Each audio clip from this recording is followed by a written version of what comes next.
The steamship Titanic was launched in May 1911.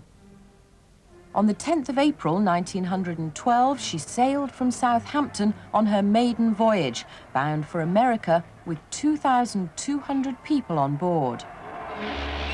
She was 270 meters long and built entirely of steel, the biggest steel ship ever built. Some people were amazed that a steel ship would float at all.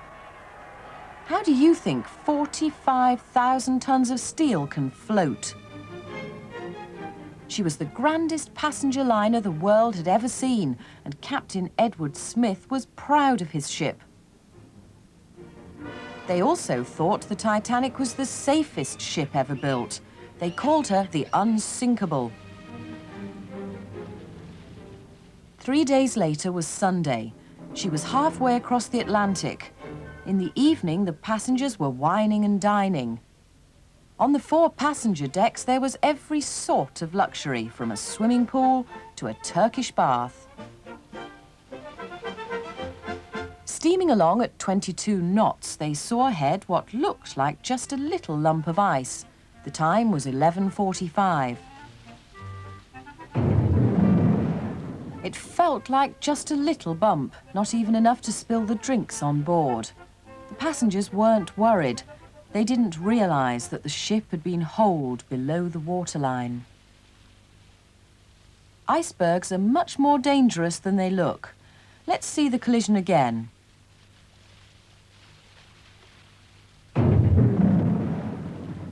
All you can see is the tip of the iceberg. 9/10 of it is hidden underwater, and there are often jagged bits sticking out below the surface. So when the Titanic hit the iceberg, the collision was underwater. Captain Smith ordered the passengers into the lifeboats, but there weren't enough lifeboats for everyone on board.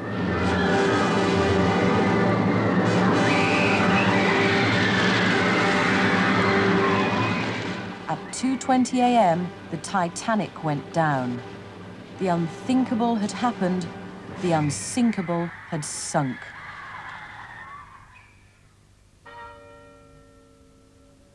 "700 people were rescued, but 1,500 were drowned."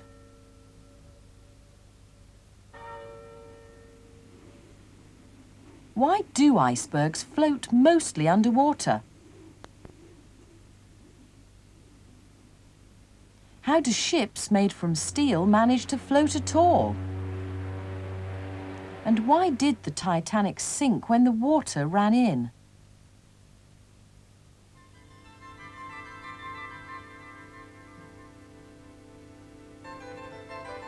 Some objects sink in water, but others float. What decides whether something sinks or floats?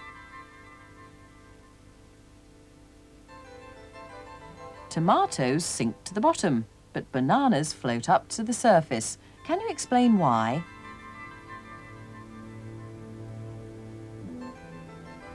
And if you push down something that floats, like a football, what happens when you let go? What pushes it up again?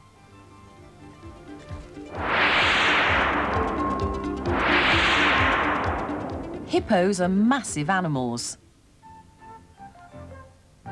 So are manatees, or sea cows. Even the calf is much bigger than a person.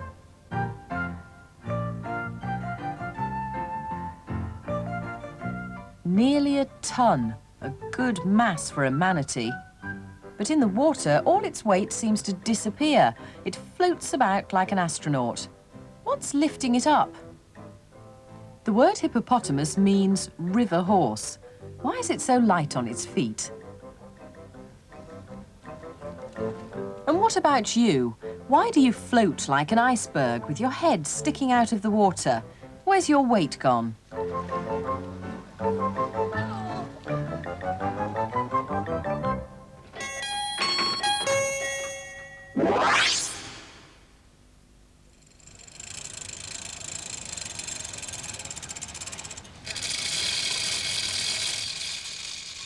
If you were lowered slowly into a pool, what would happen to your weight?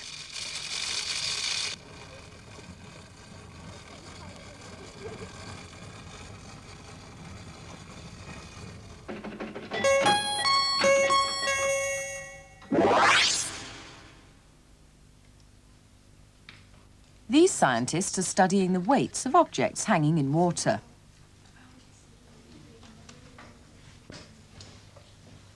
When a brick is lowered into water, its mass stays the same, but its weight gets much less.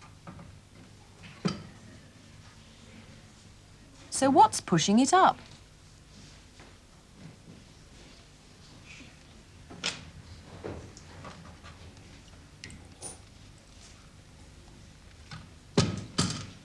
A tin of beans weighs 2.5 newtons in air, but much less in water. There's an upthrust of more than 2 newtons.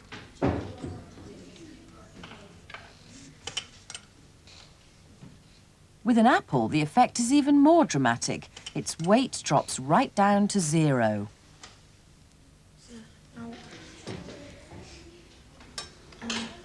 Any object will float in water if the upthrust is as big as its weight.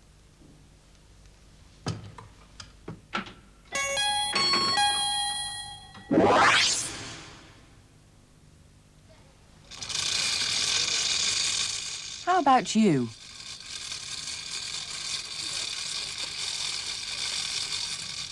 If you were lowered into water, how much upthrust could you expect?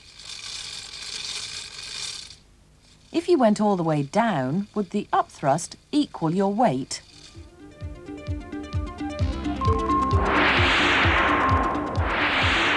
Lowering things into water solved a royal problem for a Greek scientist called Archimedes. The king had given the crown maker a block of pure gold for a new crown. But when it came back, the king was suspicious. Had the crown maker pinched some of the gold and mixed in some cheaper metal? Archimedes weighed the crown. The mass was right. What about the volume? Cheaper metals are lighter than gold for their size, so if it wasn't pure gold, the volume would be greater. Before he could face the king in the morning, Archimedes wanted a bath. He was still worrying about the volume of the crown as he lowered himself into the warm water. And then he had a brilliant idea. Eureka! When he'd lowered his body into the bath, it had pushed some water out. If he lowered the crown into a bucket, it must displace its own volume of water. The volume was too big. There was some cheap metal in it. The king was not pleased. What the crown maker hadn't realised was that a given mass of gold has a particular volume. You can't escape it. The king got his gold back, and Archimedes lived happily ever after, thanks to his idea of displacement. You can use displacement to measure the volume of an awkward-shaped object like your hand. As long as the inner container is full to start with, the volume of your hand must be exactly equal to the volume of water displaced. Could you do that with a whole person?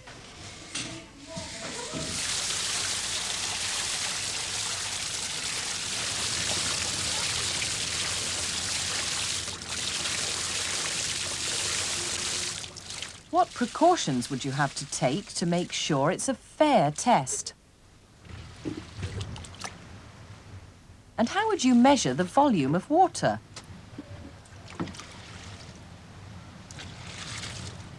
When you know the volume and the mass of something, you can work out its density.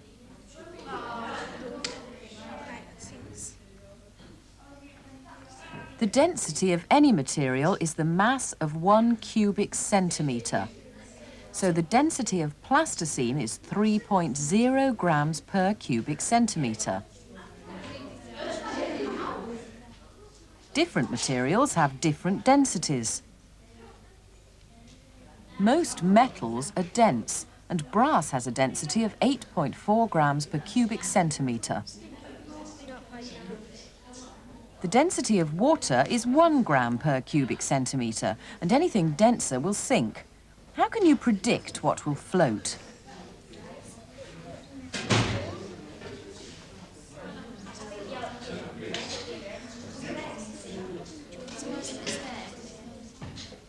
Wood has a low density, so you'd expect wooden boats to float.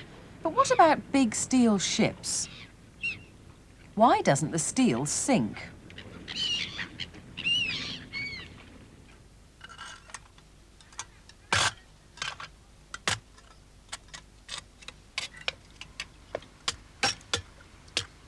Do you think the shape of the object matters?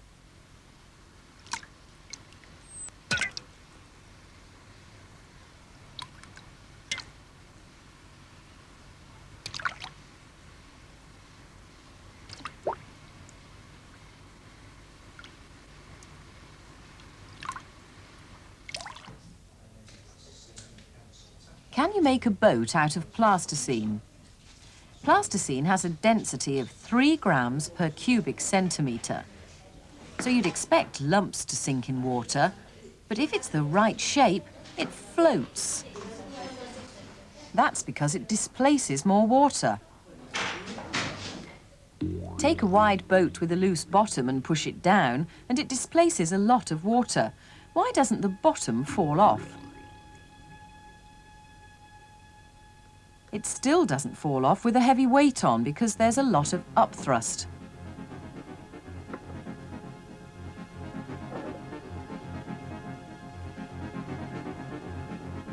As long as enough water is displaced, there's enough upthrust to carry tons of coal.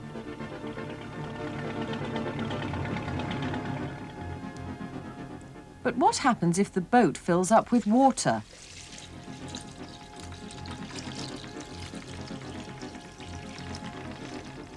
What happens to the upthrust?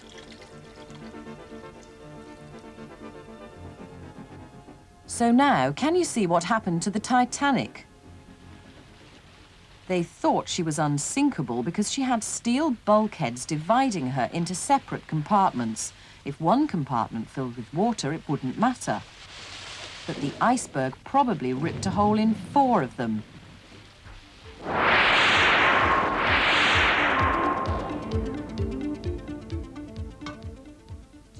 Some solids are denser than others. What about liquids?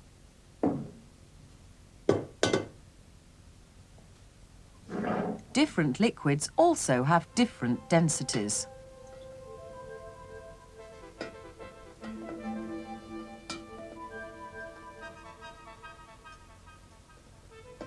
That means that a liquid with a low density will float on top of a liquid with a higher density.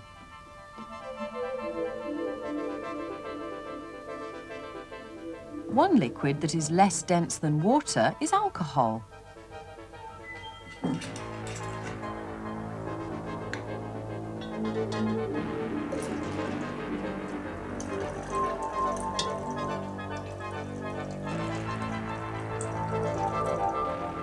What if you drop things in? Remember, in water, bananas float, but tomatoes sink. What'll happen in a liquid that gets denser as you go down?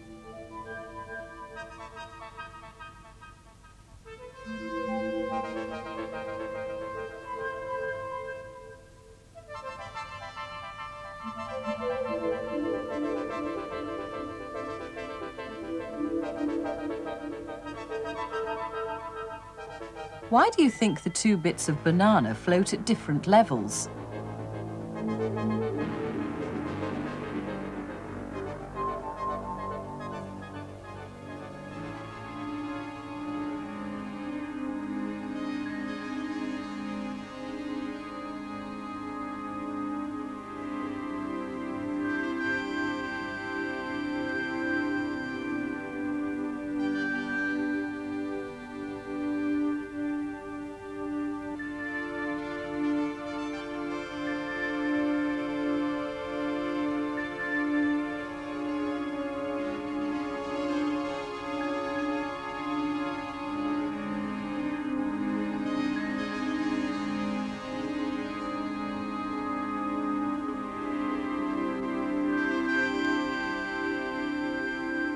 Why do you think they float in layers?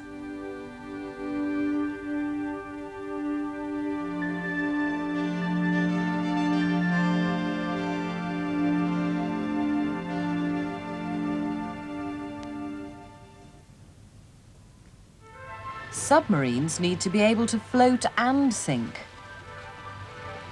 To do that, they behave like whales.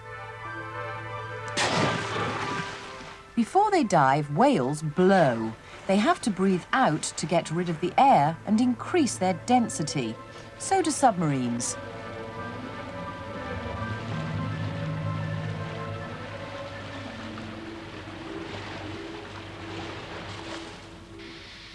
Inside, submarines have big tanks they can fill with air or water. Fill them with water and the submarine sinks. Can you work out why?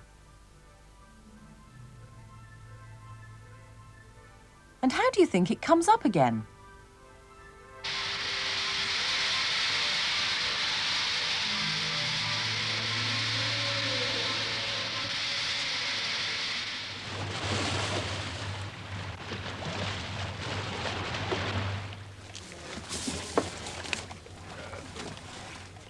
Divers also need to change their density.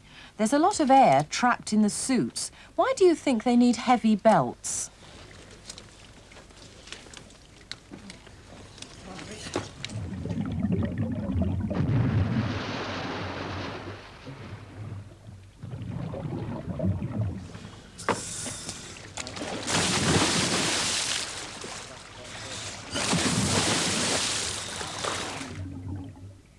One thing that has a much lower density than water is air. Bubbles of air rush upwards. How could you use the low density of air to raise this valuable old wreck?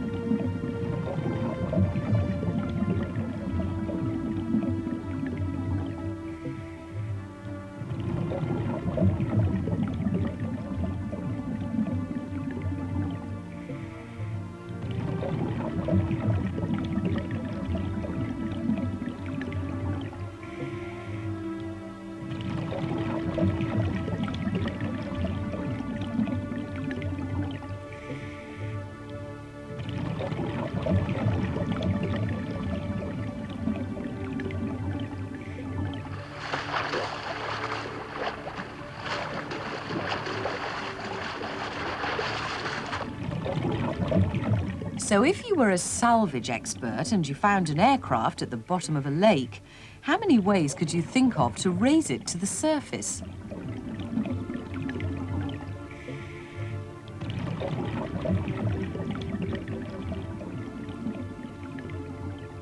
What difference does being underwater make to the weight?